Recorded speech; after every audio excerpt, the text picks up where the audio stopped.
आगे देखिए दोस्तों, हमने 20 तक के परमाणु क्रमांक पढ़ लिए हैं। अब हम उसके आगे की पढ़ेंगे, परमाणु क्रमांक 21 से लगा के परमाणु क्रमांक 30 तक। तो इसमें क्या है दोस्तों, इसके जो रूल होते हैं वो जो 1 से 20 तक रूल होते हैं, उसके रूल ना फॉलो करके इसके खुद के अलग से रूल जो है मैंने बनाए हुए हैं, जिनसे आप परमाणु क्रमांक आसानी से निकाल सकते हैं।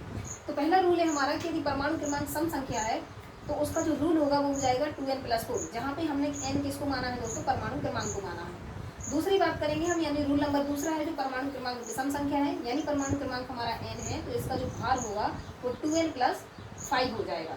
तीसरा रूल है कि यदि परमाणु क्रमांक हमारा 7 से विभाज्य है, यानी वो चाहे सम हो या विषम हो, हमें इससे मतलब नहीं है दोस्तों, हमारे मतलब है कि वो उसमें 7 का यदि भाग जाता है तो उसका दूसरा रूल हो जाएगा, यानी 2n+3, यदि हमने परमाणु क्रमांक को n को माना है तो। आगे देखिए दोस्तों, अब हम इनके पहले संकेत की बात कर लेते हैं। तो चलिए दोस्तों, पहले हम संकेत लिख लेते हैं कि यदि परमाणु क्रमांक हमारा 21 है तो उसका संकेत होता है स्कैंडियम। तो 21 परमाणु क्रमांक वाला किसका है, ये है स्कैंडियम का। किसका है दोस्तों, स्कैंडियम का। और इसके बाद जो हमारा 22 परमाणु क्रमांक है ये है हमारा टाइटेनियम का। किसका है दोस्तों, टाइटेनियम का। वो जो 23 है ये है हमारा वेनेडियम का। 24 है दोस्तों हमारा क्रोमियम का। 25 है दोस्तों हमारा मैग्नीज का। किसका है दोस्तों, मैग्नीज का। 26 है दोस्तों हमारा आयरन का।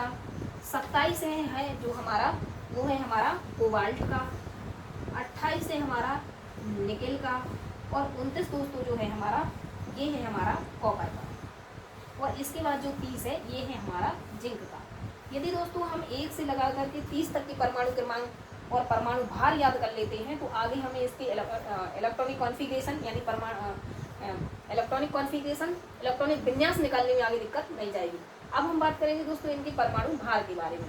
तो जो परमाणु भार है दोस्तों इसका 21 है, तो देखिए दोस्तों 21 में 7 का भाग चला जाता है, इसलिए ये रूल नंबर 3 को फॉलो करेगा, यानी 21 दूनी 42 और 3 43। तो स्केडियम का परमाणु भार कितना हो जाएगा, 43। इसके बाद हमारा दोस्तों टाइटेनियम है। टाइटेनियम का परमाणु क्रमांक 22 होता है। 22 कैसी संख्या है, सम संख्या है, तो ये इस रूल को फॉलो करेगा, यानी n की जगह पे हम 2 रखेंगे तो 22 दूनी 44 और 4 कितना हो जाएगा, 46। तो टाइटेनियम का जो परमाणु क्रमांक है वो कितना हो जाएगा, 46। इसकी बात करेंगे दोस्तों हम वेनेडियम की।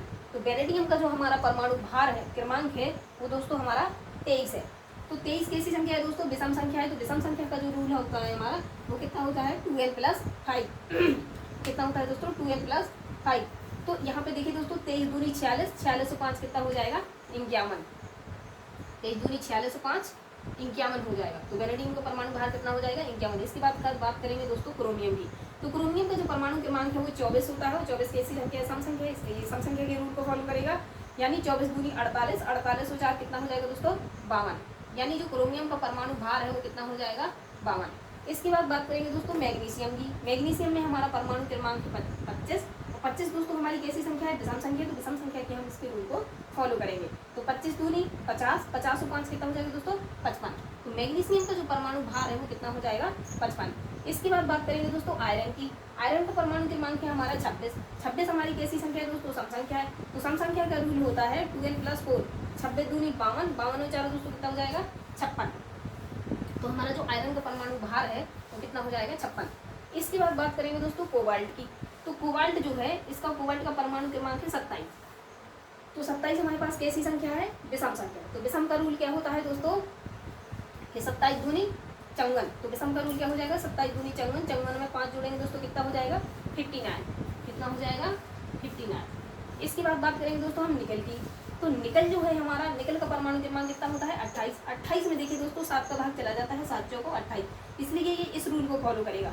तो 28 दूनी दोस्तों कितना हो जाएगा, 56। 56 में 3 ऐड करेंगे तो ये भी कितना हो जाएगा, 59। तो देखिए दोस्तों यहाँ पे कोबाल्ट और निकल दोनों का ही परमाणु भार 59 है। ये आगे चल के हमें आइसो भार यानी एटॉमिक भार में काम के लिए हम आगे यूज करेंगे और आगे देखेंगे इनका क्या यूज है। इसके बाद बात करेंगे दोस्तों कॉपर की। तो कॉपर जो है, कॉपर का हमारा परमाणु क्रमांक कितना है, 29। 29 कैसी संख्या है दोस्तों, हमारी विषम संख्या है। तो विषम संख्या का रूल क्या होता है कि 2 का गुणा करके 5 जोड़ना है। तो 29 दूनी 58। 58 में दोस्तों 5 जोड़ेंगे तो कितना हो जाएगा, 63। कितना हो जाएगा दोस्तों, 63। इसके बाद बात करेंगे दोस्तों जिंक की। तो जिंक का हमारा जो परमाणु क्रमांक है 30 है। और 30 दोस्तों हमारी सम संख्या है। और सम संख्या का रूल हमारा ये है, लेकिन दोस्तों इसमें सम संख्या का रूल फॉलो ना होकर के ये थोड़ा सा ऐड हो जाता है। इस बस के लिए आप याद रखिएगा कि ऐसे ही तो होना चाहिए इसका 30 दूनी 60 और 4 64, लेकिन दोस्तों 64 ना होकर एक 65 हो जाता है, इसमें एक और ऐड हो जाता है। ये इसको बस आप याद रखिए। इसमें वहाँ पे हमने 5 एलिमेंट्स को याद रखा था जिनके लिए अलग से ट्रिक फॉलो हो रही थी, यहाँ पे जिंक में एक अलग से ट्रिक फॉलो होगी। तो इसमें आप याद रखिए कि इसमें एक और ऐड करना है अपने रूल के बाद। चलिए दोस्तों मैं रिवीजन करा दूँ आपका। तो अगर परमाणु क्रमांक सम होगा, यदि परमाणु क्रमांक दोस्तों सम है, तो हम यहाँ पे देखिए रूल लगाएंगे 2n+1।